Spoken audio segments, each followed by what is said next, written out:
जम्मू आ गए, दिल्ली आ गए, अलग अलग जगह पे आ गए, और अभी सरकार उनको कह रही है फिर से हम मेरी बात समझ गए? क्या सबके साथ मर्डर हो जाता है? क्या सारी बहुएं जला के मार दी जाती? हेलो स्टूडेंट्स, वेलकम इन पाउजा लॉ अकेडमी। CUET PG का आंसर किया गया है और हम यहाँ पे डिस्कस कर रहे हैं कि देखते हैं कि भाई जो बच्चे 2026 में एग्ज़ाम देना चाहते हैं या फिर जिन बच्चों ने इस बार एग्ज़ाम दिया है वो देखना है कि रिस्पॉन्स शीट के अकॉर्डिंग किस तरह के क्वेश्चंस आपने आंसर किए थे। और आने वाले बच्चों के लिए भी ये बहुत इंपॉर्टेंट है सेशन, ये बहुत ही इंपॉर्टेंट है वीडियो, कि भाई आपको ये पता चलेगा कि भाई किस किस क्वेश्चन किस किस सेक्शन से कितने कितने क्वेश्चंस पूछे गए थे, क्या टॉपिक्स थे, है ना। और उसके हिसाब से आपको अपनी तैयारी करनी है फॉर द 2026, है ना। अगर आप LLB करना चाहते हैं फ्रॉम दिल्ली यूनिवर्सिटी और या फिर फ्रॉम बनारस हिंदू यूनिवर्सिटी से, है ना, और या फिर किसी भी सेंट्रल यूनिवर्सिटी से LLB करना चाहते हैं। तो देखो, सबसे पहले मैंने जैसे ही कहा था, लास्ट ईयर जो सिलेबस आया हुआ था उस सिलेबस के अकॉर्डिंग भी ये बताया हुआ था कि भाई 15 क्वेश्चन अप्रॉक्सीमेट जो है इंग्लिश का रहने वाला है, क्योंकि 75 क्वेश्चन टोटल रहने वाले थे, 75 ही क्वेश्चन थे इस बार भी। 15 क्वेश्चन यानी 20% ऑफ द पेपर जो है आपका ये था इंग्लिश, है ना। तो आप देखो, इसमें टोटल फर्स्ट क्वेश्चन ही है, फिल इन द ब्लैंक से स्टार्ट हुआ था। First question fill in the blank से था, he as well as his friend, है ना, dash denied entry to the station. तो इस टाइप के क्वेश्चन आते हैं, है ना, इस टाइप का इंग्लिश में रहेगा। और फिर इसी तरह के और भी बहुत सारे क्वेश्चन इंग्लिश के रहेंगे। ये हर बार ऐसे ही आता है, मतलब इंग्लिश का पैटर्न आपके पास ऐसे ही देखने को मिलेगा आपको, ठीक है। करेक्ट द फॉलोइंग, है ना, सेंटेंस करेक्ट का क्वेश्चन आया हुआ है, सेकंड क्वेश्चन जो है, ठीक है। उसके बाद अगला क्वेश्चन जो है grammatically correct part sentence from the following option, है ना, इसमें से कौन सा जो है ग्रामेटिकली करेक्ट है। तो मतलब सेंटेंस करेक्ट का भी क्वेश्चन पेपर में आता है ना। फिल इन द ब्लैंक्स हो गया, इस तरह का क्वेश्चन आता है और इस बार भी आया था। और उसके बाद फिर इसी तरह से इंग्लिश के टोटल 15 क्वेश्चन है। उसके बाद इसी तरह से हम क्वांट का डिस्कस करेंगे, रीजनिंग का कैसा आया था, कंप्यूटर का पेपर कैसा आया था, है ना। और आगे ऐसे ही आएगा पेपर, है ना। लास्ट 2-3 साल से हम देख रहे हैं ऐसे ही पेपर आ रहा था, है ना। अब ये लॉजिकल मीनिंगफुल पैराग्राफ है। अब इसमें क्या होता है, इस तरह के क्वेश्चन में क्या होता है कि भाई बहुत सारे सेंटेंस दिए रहते हैं और इसको अब अगर आप सीक्वेंस में लगाएंगे then you will get the meaningful paragraph, है ना।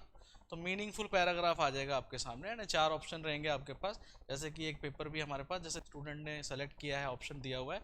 रिस्पॉन्स शीट जो है बच्चों की इसी तरह से आती है। एक्चुअली ये रियल वाला एग्जाम था, रियल पेपर हम डिस्कस कर रहे हैं यहाँ पे, रियल पेपर आप देख रहे हो, ठीक है, ठीक है।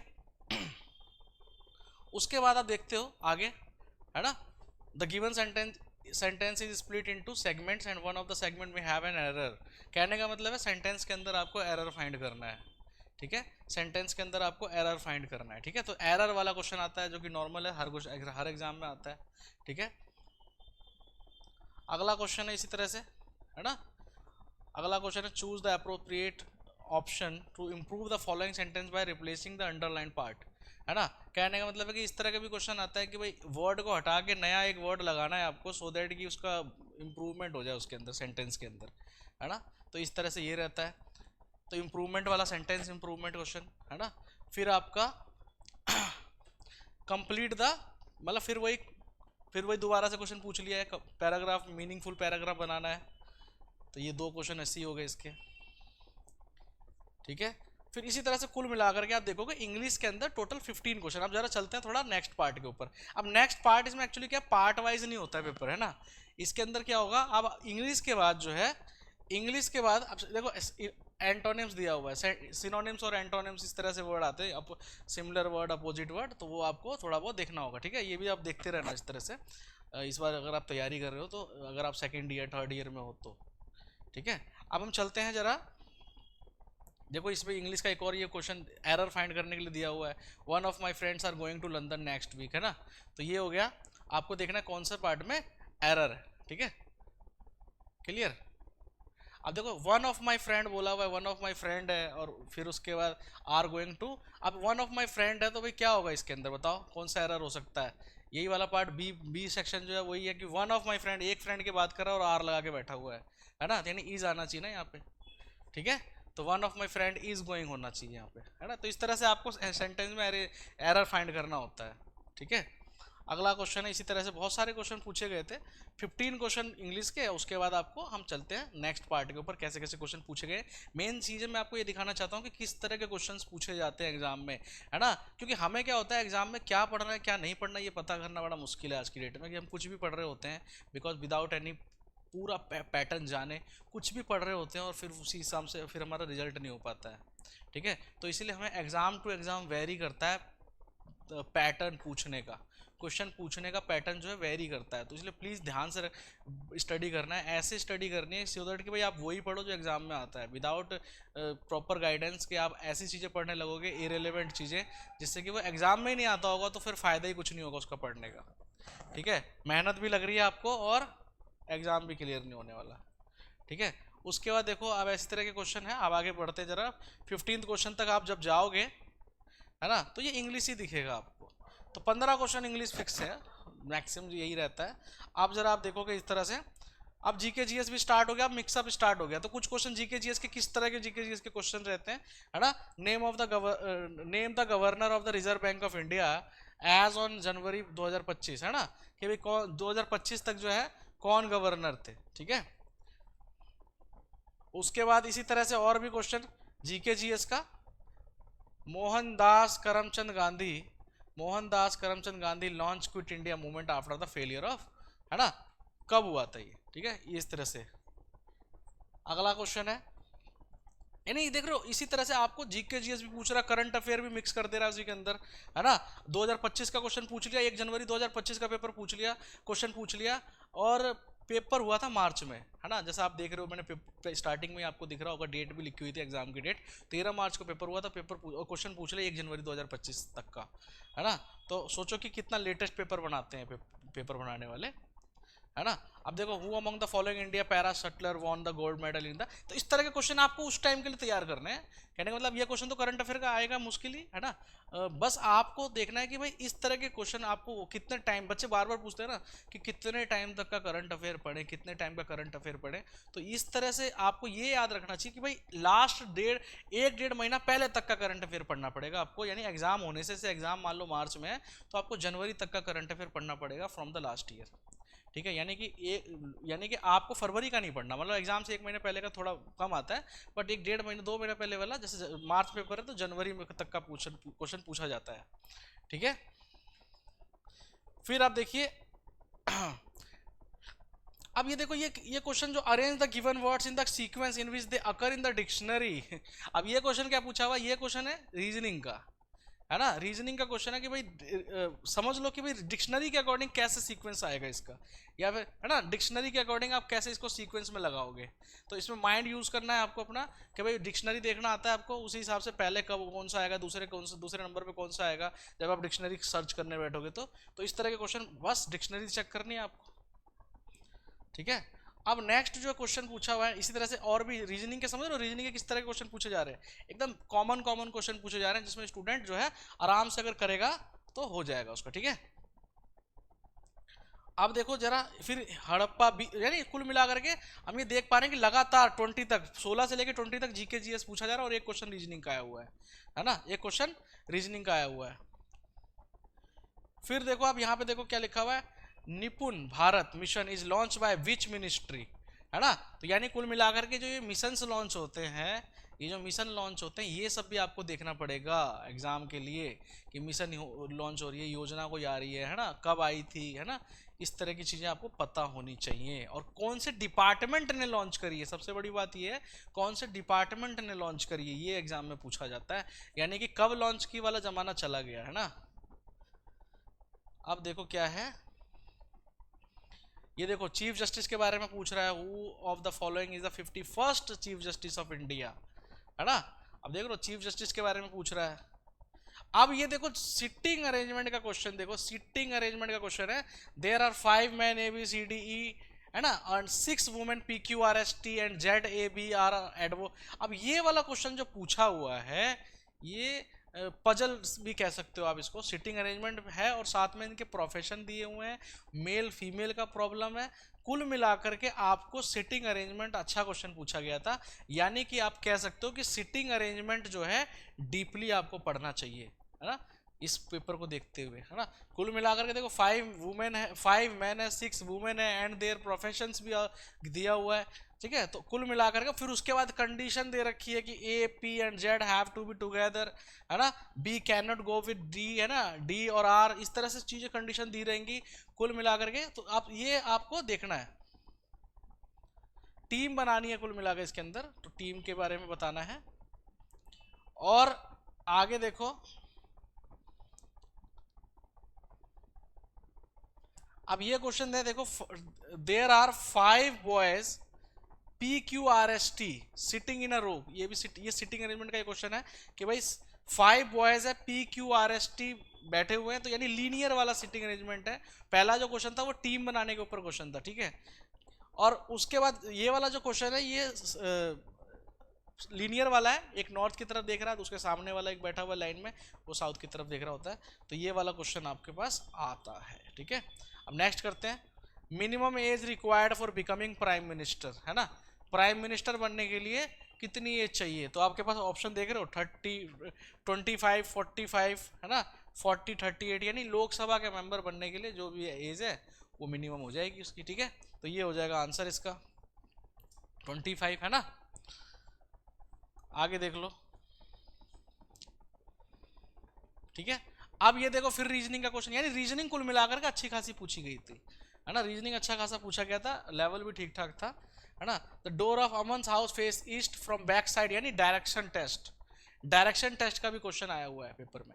तो कुल मिलाकर के देख रहे हो जो सिलेबस में है और उसका लेवल भी आप देख सकते हो कि डायरेक्शन टेस्ट का भी, यानी कोई सा भी टेस्ट, यानी किसी भी तरह का रीजनिंग का क्वेश्चन ठीक ठाक पूछा गया है। यानी कि रीजनिंग, जैसा कि लोग कह रहे थे कि रीजनिंग और मैथ्स में थोड़ा कम ध्यान दिया जाएगा, नहीं ऐसा कुछ नहीं है, रीजनिंग और मैथ्स पे पूरा ध्यान दिया गया है। अभी तक यहाँ पे देख के लग रहा है कि रीजनिंग पे भी ध्यान अच्छे से दिया गया होगा, ठीक है। जीके जीएस भी दिया गया इस बार तो, है ना।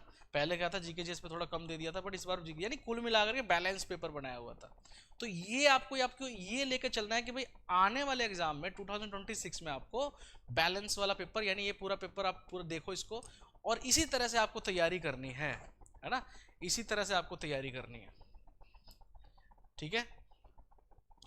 अगला क्वेश्चन है, who among the following was the author of Mahabharata, Mahabharata के ऑथर कौन थे, ठीक है। उसके बाद इस तरह से क्वेश्चन पूछे गए थे। अब ये देखो रेशो का क्वेश्चन पूछा हुआ था, है ना। रेशो का क्वेश्चन, मैथ स्टार्ट हो गई बीच में, अचानक से मैथ स्टार्ट हो गई। कुल मिलाकर जो पेपर आता है, पहले इंग्लिश के पूरे सेट रहते हैं, सेट क्वेश्चन रहता है पूरा 15 क्वेश्चन, उसके बाद math, reasoning, GK GS, computer वगैरह सब कुछ रहेगा, है ना, सब कुछ रहेगा। अब ये मैथ का क्वेश्चन पूछा हुआ है 15:225, है ना। फिर 35:x, तो x की वैल्यू निकाल के यहाँ पे x की वैल्यू निकाल के डाल देना, आंसर आ जाएगा। बड़ा सिंपल क्वेश्चन था पूछा हुआ, है ना। फिर एवरेज का क्वेश्चन पूछा हुआ था, average age of a group of boy and girl is 18, है ना, इस तरह का हो गया, ठीक है। उसके बाद आपसे who among the following is the first Indian women athlete to win 3 Paralympic medals. कहने का मतलब है जीके जीएस के क्वेश्चन भी इस बार भर के आए हुए थे। तो यानी कि आपको जीके जीएस पे बहुत अच्छे से फोकस करना है एंड स्टैटिक जीके पढ़ना है, जीके में भी स्टैटिक जीके। अब नाउ मैं आपको दिखा रहा हूँ क्लॉक का क्वेश्चन, क्लॉक का क्वेश्चन भी पूछा हुआ है ना, क्लॉक का क्वेश्चन भी पूछा हुआ अच्छा खासा। अब आगे चलते हैं, हाउ मैनी वेज, यानी permutation and combination 11th class में आता है, लेकिन बट यहाँ पे मैंने जैसे बताया था, है ना, क्लासेस में भी बताया था यहाँ पे कि भाई ये क्वेश्चन आते हैं परमुटेशन एंड कॉम्बिनेशन के, तो ये आपको देखना होगा कि है भले ही 10th तक के सिलेबस में नहीं, एनसीईआरटी में भी 11th में आता है ये, तो फिर भी आपसे पूछा जा रहा है, ठीक है। तो यहाँ भी आपको सीयूटी में भी तैयारी करनी पड़ेगी इस तरह से। नंबर सीरीज का which will become next in the series, है ना, 844, है ना, इस तरह से, ठीक है। अब आगे देखो, अब ये देखो एडवांस मैथ, थोड़ी सी बेसिक एडवांस मैथ है। ये देखो क्या दिया, height of cylinder is 14 centimetre and it's curved surface area is 264 centimetre square, find the volume of the cylinder. Very simple question. जब भी कभी एडवांस मैथ का सीयूटी में पेपर आता है तो ये देखा जाता है कि बड़ा सिंपल आता है, ठीक है। बट अगर एरिथमेटिक पार्ट आ रहा है तो वो थोड़ा सा घुमा देते हैं, ठीक है, थोड़ा सा घुमाते हैं, मतलब इतना भी नहीं कि भाई बहुत ज़्यादा घुमा दिया, थोड़ा सा घुमाएंगे आपको, ठीक है। उसके बाद आप देखो क्या होता है, अब ये आर्ग्यूमेंट, एजम्पशन, इस तरह के क्वेश्चन पूछे जाते हैं एग्जाम में, तो ये भी बहुत ज़रूरी है, ये भी आपको देखना है। उसके बाद आपको रीजनिंग के क्वेश्चन यहाँ पे कि भाई $5 3 @ 1 = 7 है, तो आप और $6 2, है ना, 2 है। अब इसका मतलब, इसका आंसर क्या होगा, $1 2 का क्या मतलब होगा, ठीक है। अब इसी तरह से आपका 1 zettabyte is equal to, computer का क्वेश्चन, ठीक है, कंप्यूटर के क्वेश्चन स्टार्ट हो गए। तो कुल मिलाकर के आप देख रहे हो कंप्यूटर भी स्टार्ट हो गया। अब कंप्यूटर का फिर रीजनिंग आ गया कि if in a certain code language push is written as 14 19 176 है ना, 1419 176, then how will hike be written, hike को कैसे लिखा जाएगा, ठीक है।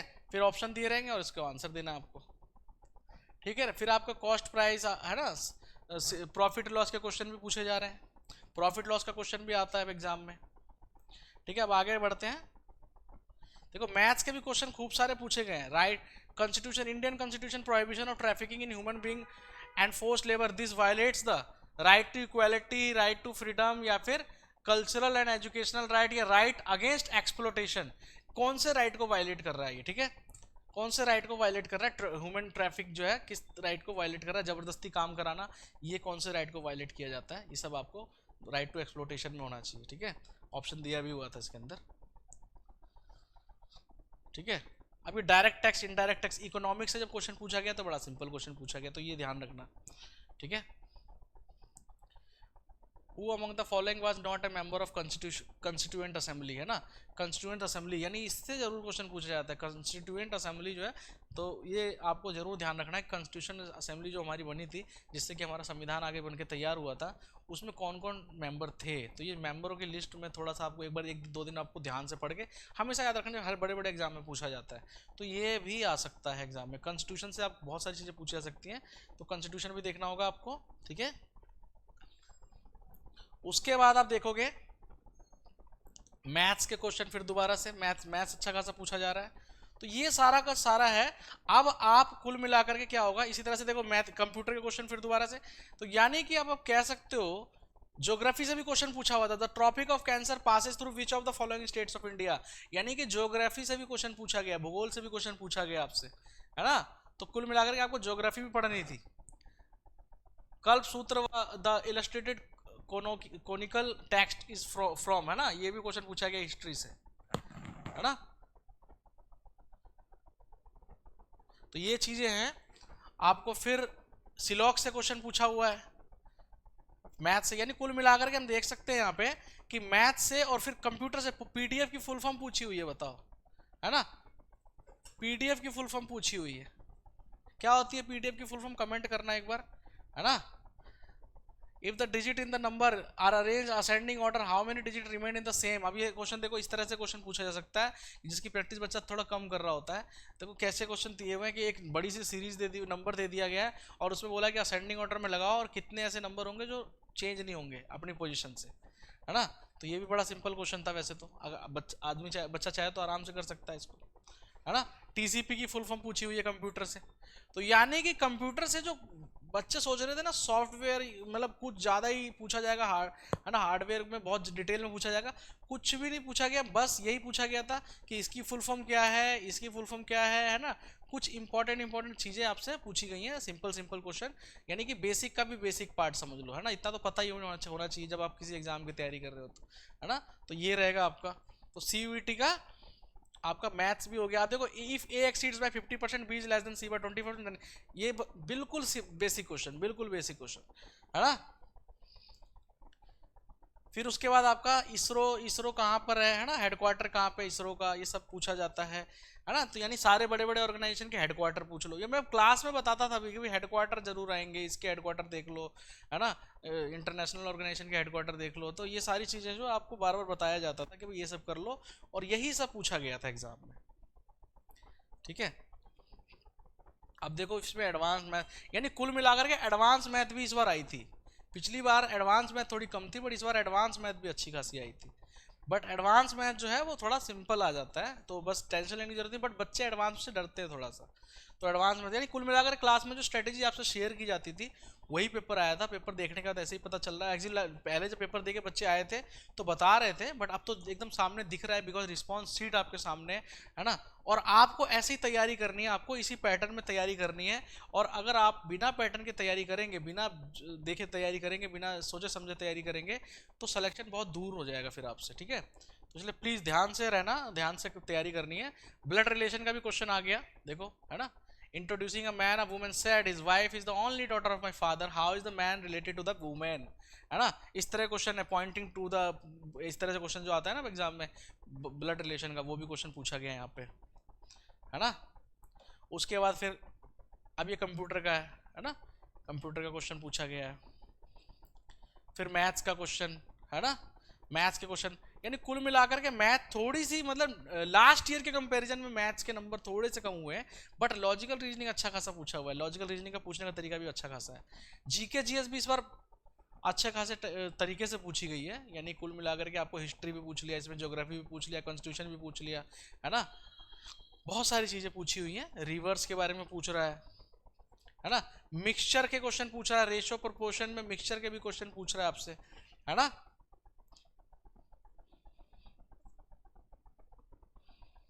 ब्लड रिलेशन, ब्लड रिलेशन कह रहा हूं आपको।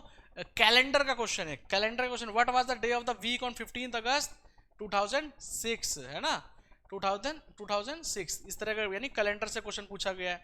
The objective resolution was introduced in constituent assembly bye, भाई उद्देश्य प्रस्ताव किसके द्वारा पेश किया गया था। तो ये चार ऑप्शन आपके सामने है, सरदार वल्लभ भाई पटेल, राजेंद्र प्रसाद, भीमराव अंबेडकर, जवाहरलाल नेहरू, किसके द्वारा पेश किया गया था, है ना। सबको पता है कि भाई अगर कॉन्स्टिट्यूशन असेंबली में उद्देश्य प्रस्ताव जो है ना, उसको किसने पेश किया। तो चार ऑप्शन है आपके सामने, सरदार वल्लभ भाई पटेल, राजेंद्र प्रसाद, भीमराव अंबेडकर, डॉक्टर भीमराव अंबेडकर, जवाहरलाल नेहरू, किसने पेश किया था, है ना। चार ऑप्शन आपके सामने, स्टूडेंट ने देखो क्या लगाया हुआ है, फोर्थ ऑप्शन जवाहरलाल नेहरू, एकदम सही जवाब है इसका, ठीक है।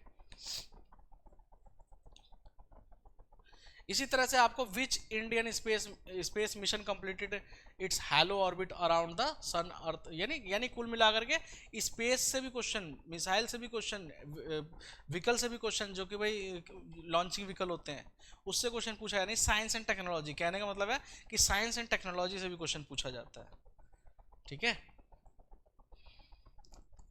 MS वर्ड, ये वो, इस तरह से बहुत सारी। फिर शॉर्टकट कीज पूछी गई हैं, शॉर्टकट कीज देख रहे हो, है ना। क्लोज फाइल करनी है तो क्या होगा, दबाना पड़ेगा आपको। अब देखो फिर लास्ट में बहुत सारे कंप्यूटर के क्वेश्चन पूछे गए, है ना।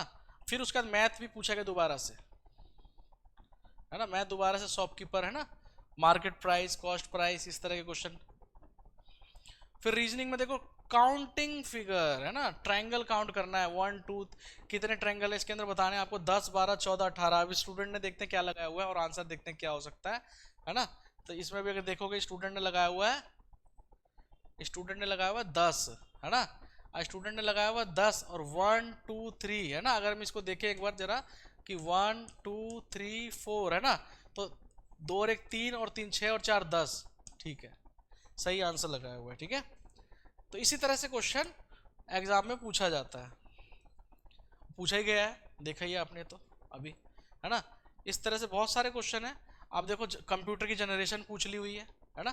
विच of the following is an example of 4th generation computer, है ना। बजट के बारे में पूछा हुआ है। अब आगे देखते हैं, लास्ट जो क्वेश्चन है LCM SCF का, है ना, LCM SCF का।